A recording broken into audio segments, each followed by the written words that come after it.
Hello my dear friends, मैं अंकित मिश्रा आपके अपने यूट्यूब चैनल कैरियर पावर अड्डा 24/7 पर आप सभी लोगों का स्वागत करता हूं।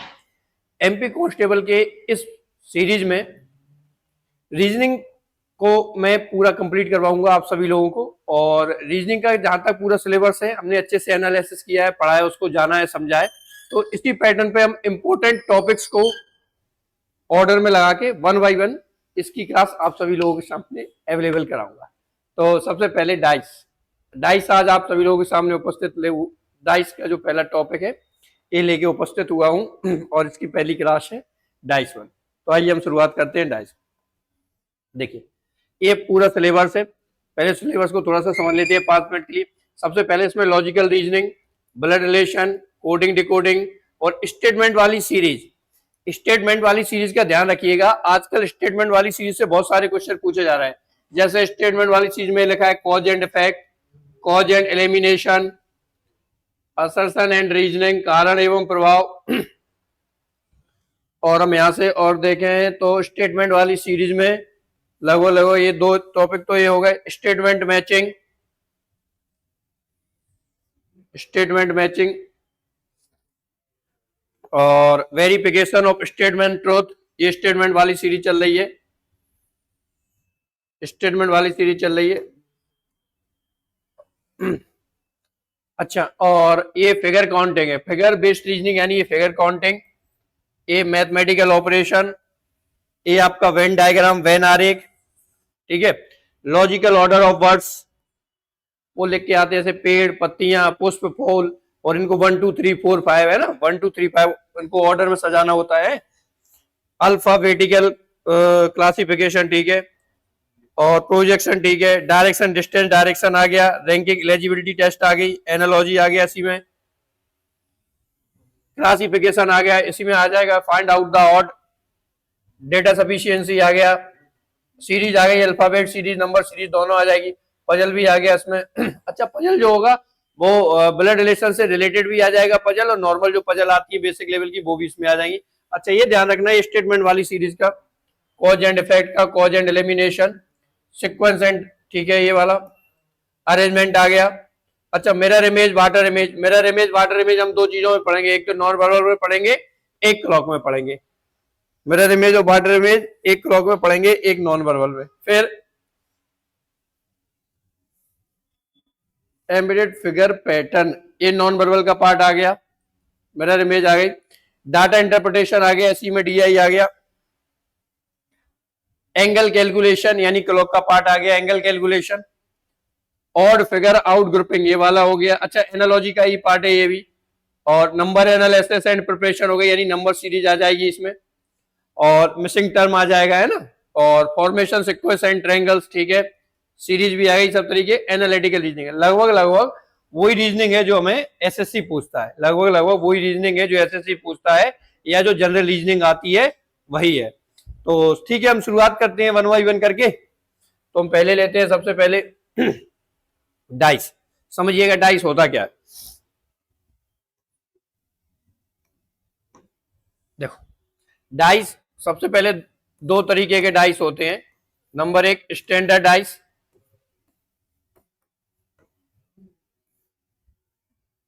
इसको बोलते हैं मानक पासा।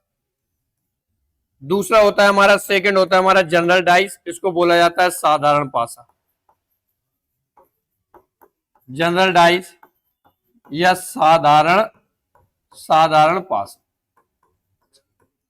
इसमें डिफरेंस क्या होता है? बेसिकली दो डिफरेंस होते हैं। मानक पासा जो होता है, स्टैंडर्ड जो डाइस होता है, इसकी जो अपोजिट सरफेस होती है, जो स्टैंडर्ड डाइस होता है उसकी जो अपोजिट सरफेस होती है उसका सम 7 होता है, जो अपोजिट सरफेस का सम 7। अब जनरल डाइस में जो नियरेस्ट सरफेस होंगी उनका सम होगा 7, और जो जनरल डाइस होगा उसमें जो नियरेस्ट सरफेस होंगी उसका सम होगा 7। या इसी को बोलते हैं एडजेसेंट सरफेस, या इसी को क्या बोलते हैं? एडजेसेंट सरफेस, इनकी पड़ोसी सतह। स्टैंडर्ड डाइस क्या होता है, मानक पासा क्या होता है? अपोजिट सरफेस का सम 7। जनरल डाइस में नियरेस्ट सरफेस का सम 7 होता है, ठीक है ना। इसके अलावा हम इनके जो कॉन्सेप्ट होते हैं, जैसे पहला कॉन्सेप्ट हम याद रखें, एक होता है वन सरफेस कॉमन का, वन सरफेस कॉमन। सेकेंड होता है two surface common.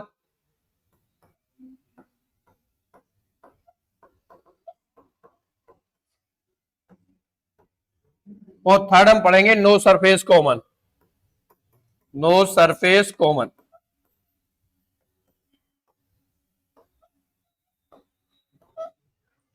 One surface common में क्या होता है समझिएगा। वन सरफेस जो कॉमन होता है, जैसे मान के चलिएगा ये हमने एक डाइस बनाया,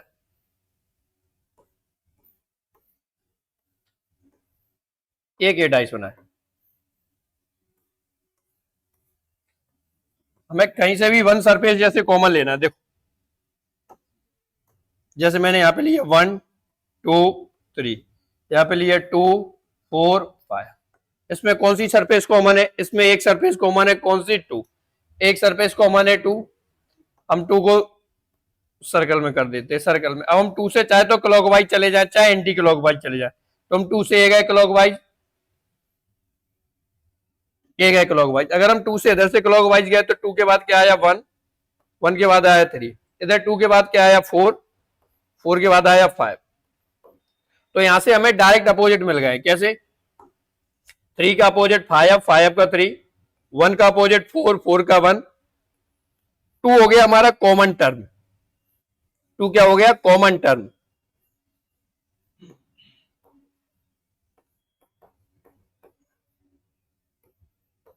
कॉमन टर्म का अपोजिट होता है आपका हिडन टर्म। कॉमन टर्म का अपोजिट क्या होता है आपका? Hidden term. यानी कोई कॉमन सरफेस है, उसका अपोजिट क्या होगा? Hidden surface. हमने इसको क्लॉकवाइज घुमा दिया, 2, 2 के बाद 1, 1 के बाद 3, ऐसे 2, 2 के बाद 4, 4 के बाद 5। तो हमें डायरेक्ट 3 का अपोजिट 5, 5 का 3, 1 का 4, 4 का 1, और 2 जो है कॉमन सरफेस है, कॉमन टर्म है, तो कॉमन टर्म का अपोजिट क्या होता है? Hidden term. अब आप एक चीज बताइए, इसमें एनालिसिस कीजिए, ऐसी कौन सी टर्म है जो हिडन है? तो आप देख रहे हैं 1 2 3 2 4 5 6 एक ऐसी सरफेस है जो मिसिंग है, तो जो कॉमन टर्म है उसका अपोजिट होता है हिडन टर्म। तो 2 का अपोजिट क्या हो जाएगा? 6। तो जब हमारे पास वन सरफेस कॉमन हो तो हम उसको जो वन सरफेस कॉमन है उससे चाहे क्लॉकवाइज घुमा लेते हैं, चाहे एंटी क्लॉकवाइज घुमा लेते हैं, और हमारी सारी अपोजिट सरफेस हमें मिल जाती है। अब हमारा दूसरा कॉन्सेप्ट है। दूसरा कॉन्सेप्ट क्या है? अगर 2 सरफेस कॉमन हो, कितनी सरफेस कॉमन हो? 2 सरफेस कॉमन हो। देखिए जरा ध्यान से, अगर हमारी 2 सरफेस कॉमन है, एक हमने डाइस बनाया सिंपली, और हमने कह दिया कि ए हो गया ए हो गया बी, ए हो गया डी। एक और हमने डाइस बनाया, हमने इसको कर दिया ए, इसको कर दिया बी, और यहां पे कर दिया सी। अब हमने कहा बताइए अपोजिट सरफेस कैसी होंगी, अपोजिट सरफेस हमें कैसे मिलेंगी? तो देखना, ए और बी कॉमन, यहां से ए और बी,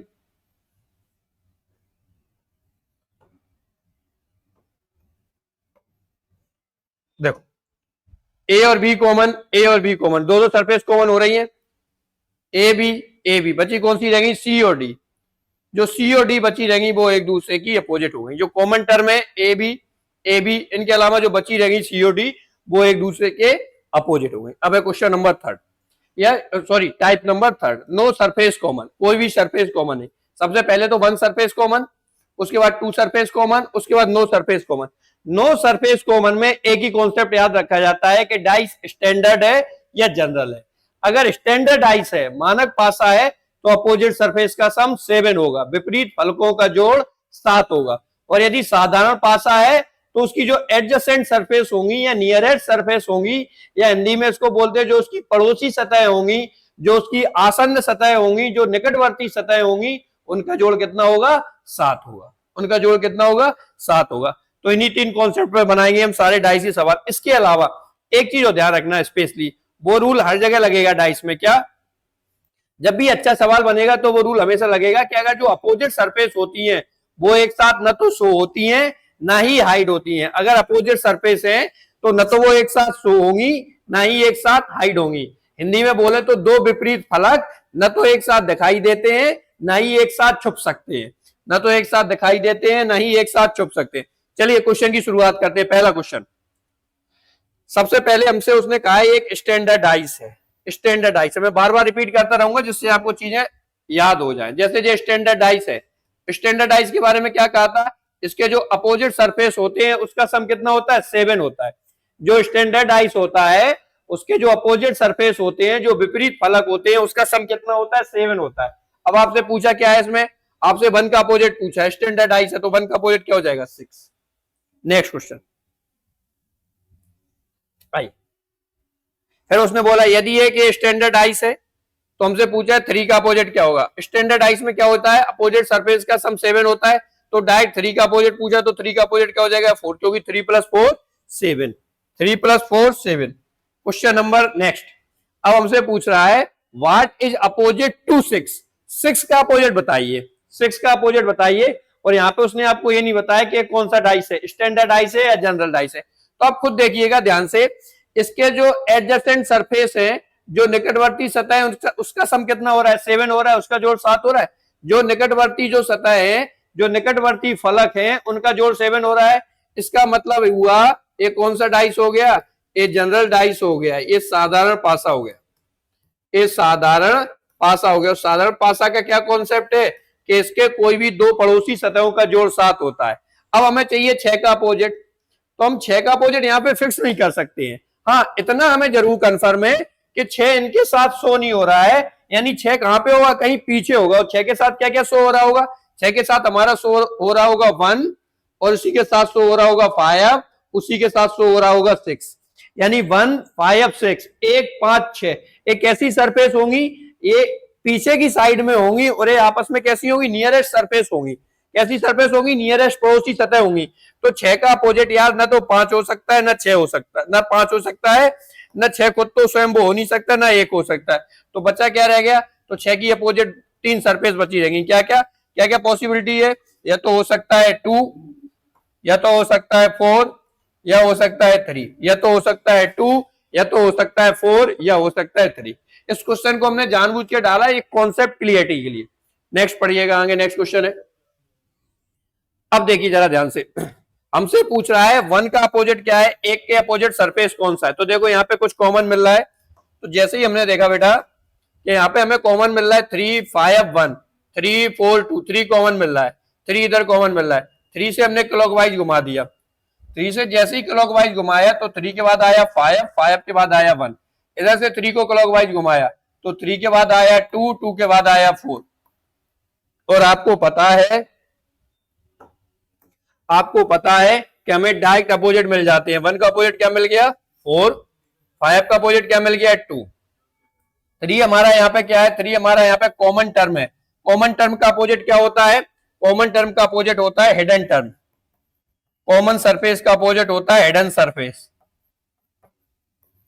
अच्छा, क्या है कॉमन सरफेस, उसमें 3 और 3 कॉमन है दोनों जगह, तो इनका अपोजिट क्या होगा। अब आप देख लीजिए यहाँ पे 1 भी दिख रहा है, 2 भी दिख रहा है, 3 4 5 देख क्या नहीं रही आपको, 6 नहीं दिख रहा है। तो 3 का अपोजिट क्या हो जाएगा, 6 हो जाएगा। वही आपसे पूछा है कि 1 का अपोजिट क्या है, तो डायरेक्ट आप आंसर लगा दोगे 1 का अपोजिट तो हो गया आपका 4। लेकिन अगर सपोज दैट मान के चलो वो पूछते 3 का अपोजिट क्या है, तो 3 का अपोजिट क्या हो जाता है यहाँ पर 6।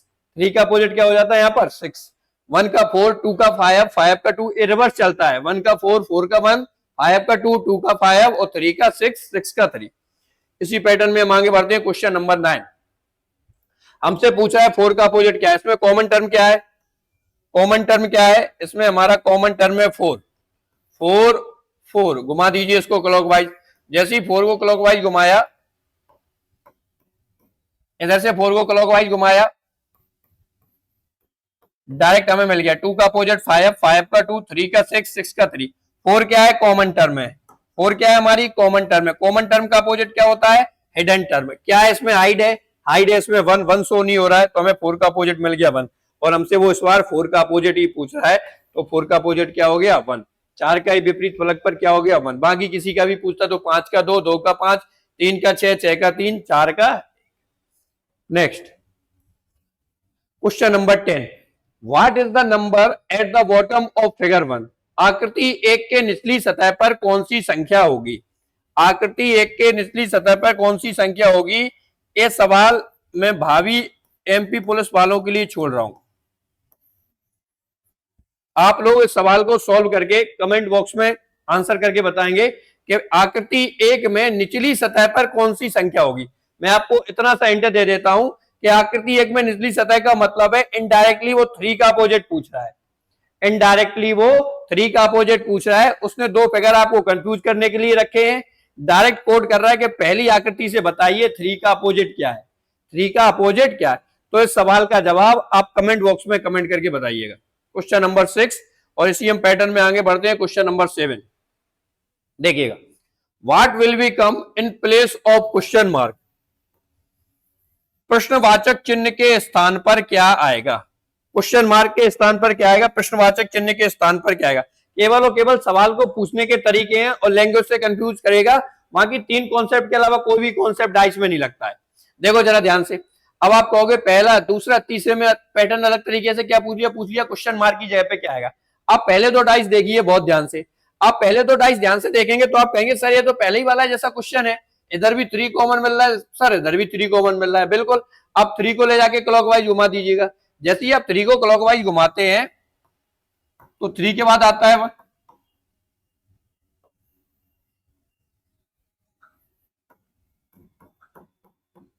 देखो जैसे ही क्लॉकवाइज घुमाते हैं आप तो 3 के बाद आता है 1, 1 के बाद 2, जैसे 3 को घुमाते हैं 4, 5। देखिए ना,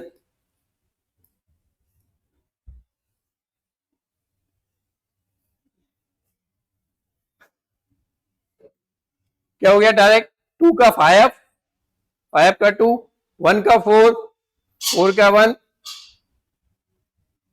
और 3 हो गया हमारा कॉमन टर्म।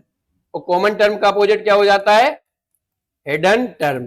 कॉमन टर्म का अपोजिट क्या हो जाता है, हिडन टर्म। तो कॉमन टर्म क्या है 3। अब इसमें हिडन क्या है जल्दी बोलो, पहले दो डाइस में हिडन है हमारे पास 6, यानी 3 का अपोजिट मिल गया हमें 6। अब एक रूल ध्यान में रखेंगे बहुत पेशेंस के साथ। क्या है वो रूल, वो रूल ये है कि अपोजिट सरफेस विपरीत फलक न तो एक साथ दिखाई देते हैं ना ही एक साइड हाइट होते हैं। न तो विपरीत फलक न तो एक साथ दिखाई देते हैं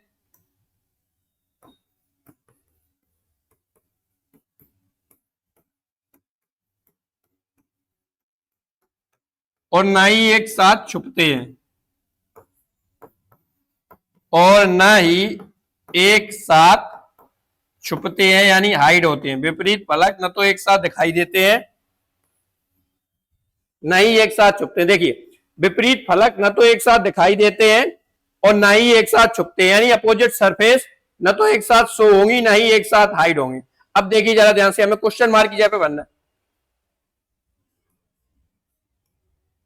अगर मैं क्वेश्चन मार्क की जगह पे 1 लिखूं तो ये पॉसिबल है क्या, 1 आ जाएगा क्या, 1 आ सकता है। लेकिन हमारे साथ समस्या ये है 1 हम जैसे ही भरते हैं तो 1 का अपोजिट है 4 दिखाई दे रहा है, नहीं दिखाई दे रहा है।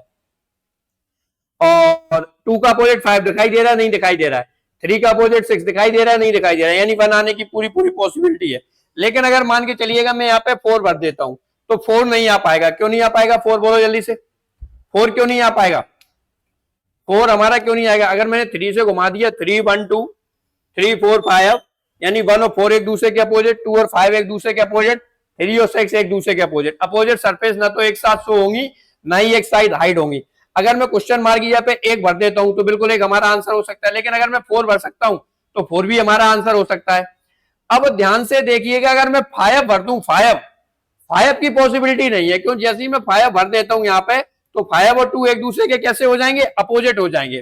5 और 2 एक दूसरे के अपोजिट है, लेकिन यहाँ के कैसे हो रहा है, एक दूसरे के नियरेस्ट हो रहा है, पड़ोसी हो रहा है। तो 5 तो भर ही नहीं सकता है।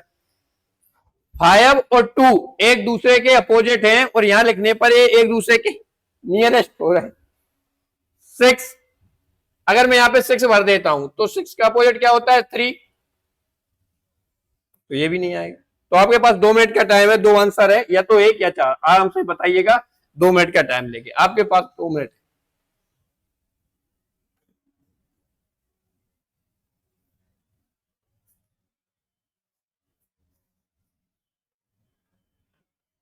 2 मिनट का टाइम है, बताइए क्या आंसर होगा, 1 या 4? 1 या 4? इसका आंसर आप कमेंट बॉक्स में कमेंट करके बताएंगे। देखो 5 और 6 तो क्यों नहीं होगा, क्योंकि 6 और 3 अपोजिट है, तो ये नियरेस्ट नहीं हो सकते। 5 क्यों नहीं होगा, क्योंकि 5 और 2 एक दूसरे के अपोजिट है, 5 और 2 अपोजिट है ना, तो ये नियरेस्ट नहीं होंगे। अब बच्चा क्या रह गया, या 1 या 4? तो आप कमेंट बॉक्स में कमेंट करके बताएंगे इसका आंसर 1 होगा या 4, 1 होगा या 4। नेक्स्ट,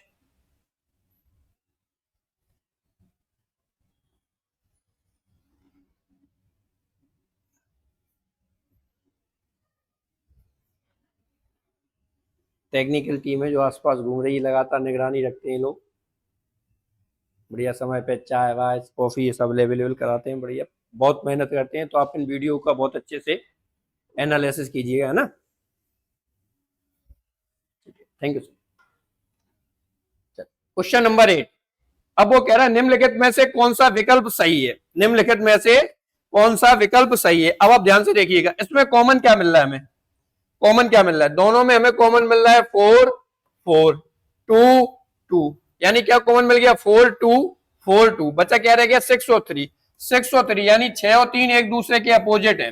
अपोजिट सरफेस न तो एक साथ शो होती है, ना ही एक साथ हाइड होती है। अगर 6 और 3 एक दूसरे का अपोजिट है तो एक साथ क्यों शो हो रहा है, 6 और 3 एक दूसरे का अपोजिट है तो एक साथ हाइड क्यों है, 6 और 3 एक दूसरे के अपोजिट है तो एक साथ हाइड क्यों है, यानी ऑप्शन डी करेक्ट हो जाएगा, क्योंकि 3 शो हो रहा है, 3 का अपोजिट 6 इसके जस्ट पीछे होगा। नेक्स्ट क्वेश्चन, निम्नलिखित में से कौन सा विकल्प सही है, देखिएगा इसमें क्या कौन मिल रहा है, ए सी ए सी ए सी ए सी। बच्चा क्या रह गया, बी और एफ, बी और एफ। तो बी और एफ एक दूसरे के अपोजिट है, और दो अपोजिट सरफेस न तो एक साथ शो होती है ना ही एक साथ हाइड होती है। तो यहाँ पे एक साथ हाइड क्यों हो रहा है, बी और एफ, यहाँ पे एक साथ गायब क्यों हो गए, बी और एफ, यहाँ पे अकेला एफ दिख रहा है, बी नहीं है, यानी ये पॉसिबल हो सकता है, यहाँ एक साथ हाइड हो गए बी और एफ, इसका मतलब सी करेक्ट आंसर हो गया, सी हमारा क्या हो गया, करेक्ट आंसर होगा। ये कॉन्सेप्ट ध्यान रखिएगा, अपोजिट सरफेस न तो एक साथ दिखाई देती है ना ही एक साथ छुप सकती है। Next, what will come in place of question mark, प्रश्नवाचक चिन्ह के स्थान पर क्या आएगा, देखिएगा कॉमन क्या है, यहाँ पे F F B B, B और एफ यहाँ पे कॉमन, बी और एफ यहाँ पे कॉमन, बचा रह गया ए और सी। ए और सी एक दूसरे के कैसे हैं, अपोजिट है। अगर ए और सी एक दूसरे के अपोजिट हैं तो ये न तो एक साथ शो होंगे न ही एक साथ हाइड होंगे। ए और सी अगर ये अपोजिट सरफेस है तो न तो एक साथ शो होंगे न ही एक साथ हाइड होंगे। सबसे पहले वाले क्वेश्चन में उसने दोनों में एक साथ रख दिया ए और सी।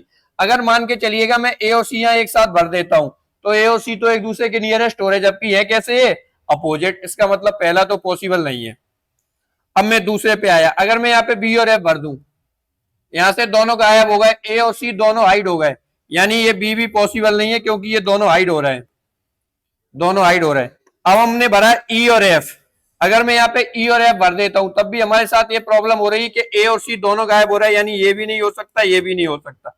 लास्ट ऑप्शन बचा रह गया डी ई और ए। मैंने यहाँ पे भरा ई और यहाँ पे भर दिया ए, ये पॉसिबिलिटी हो सकती है, करेक्ट होगा हमारा आंसर, क्योंकि ये का अपोजिट सी है तो एक सरफेस शो हो रही है बाकी शो नहीं हो रहा है, यानी ई और ए, ये हमारा आंसर हो सकता है।